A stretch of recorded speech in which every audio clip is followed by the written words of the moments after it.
You have to get over yourself. We are our own worst enemies in recognizing the change that needs to happen in education today, because we've all bought the idea that the current school system, somewhere there's a good one. And I hear all the time, well, all those bad things are happening, but not in my school system.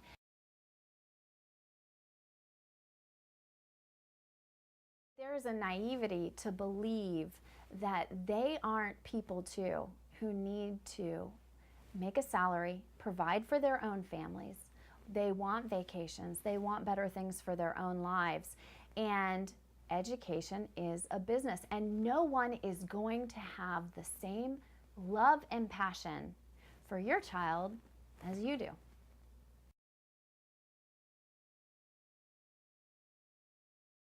One of them is John Taylor Gatto, who has been a harsh critic of the New York and American school system. He was one of the first to reveal the struggles that are happening in the American school system and why it's not working. One of the things he did say is we are educating for one type of job.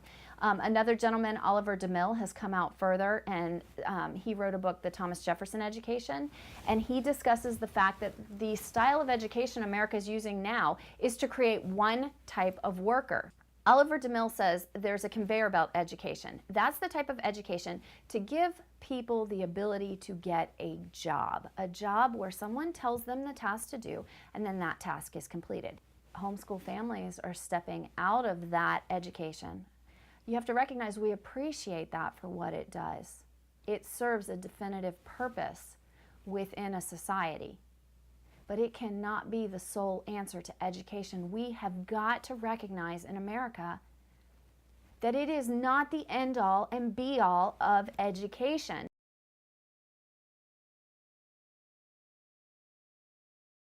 If you're at all curious, you should come behind the doors of a homeschool convention and see what's going on.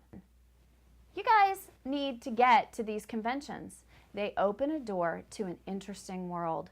And the amount of knowledge and education that's in that world that doesn't seem to exit that world, mostly because nobody really wants it. That would be my opinion on it. I didn't really want to hear about it until all of a sudden I needed to homeschool. Then I couldn't get information fast enough.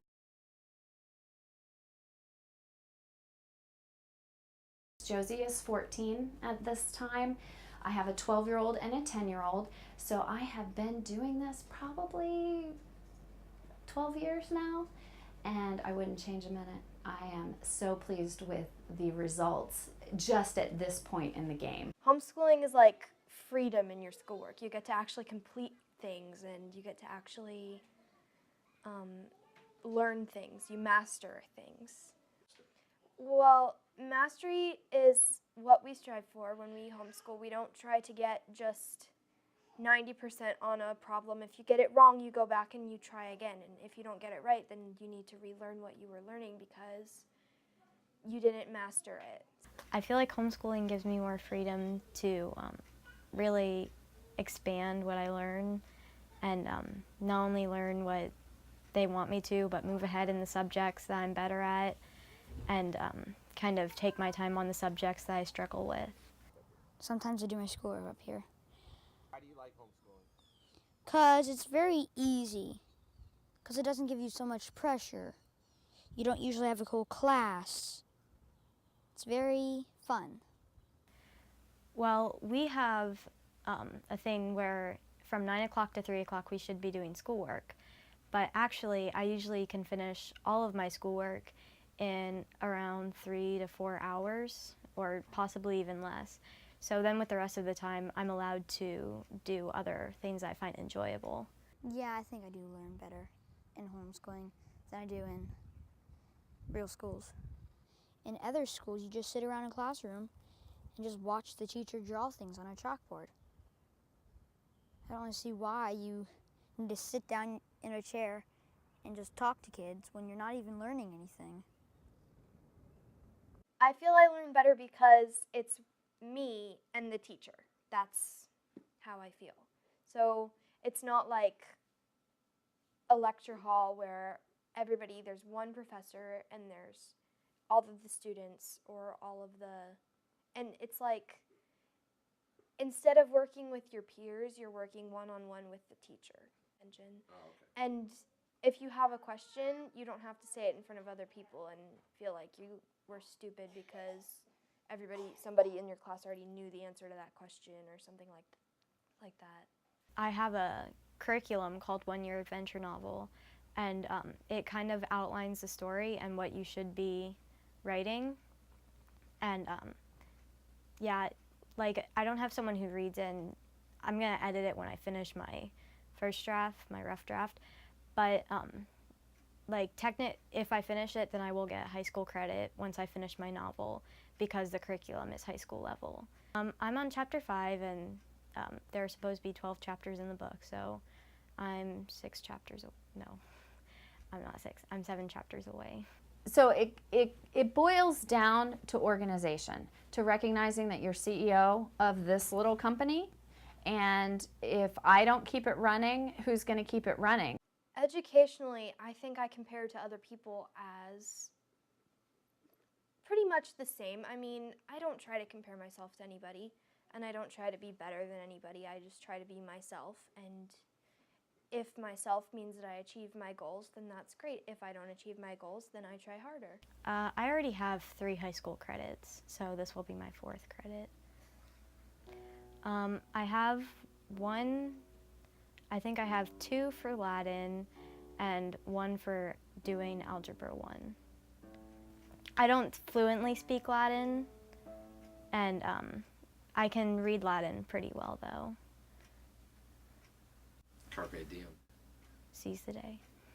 I have grown the most. My mindset on education, on what I'm capable of. Josie has such a vast range of knowledge. She's gifted in so many areas.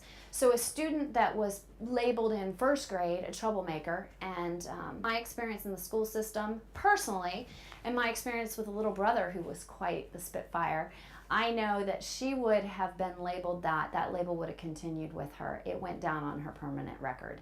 So I have this child that could have been labeled and gone that route, and I don't even need to describe it to you. You all have experienced, you know it. Second daughter, Juliet. She's a very organized, methodical.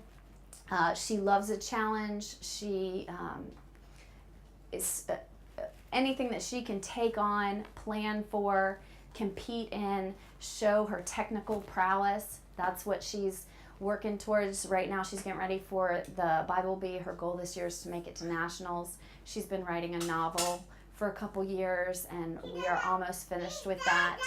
My youngest, Ben, what we've seen with him is just the freedom, because by the 3rd you start to get it right. And I mean right in the sense that you've worked things out on the older 2, and certain things you understand. So I understand a lot about Ben because he's a lot like my oldest Josie, and Ben is a dreamer. He has such a compassionate heart for people. He wants people to see truth and understand truth, and I just am fascinated at the age of 10 how he will dialogue and debate with folks about things that he's already taken on as passions or causes, so to speak.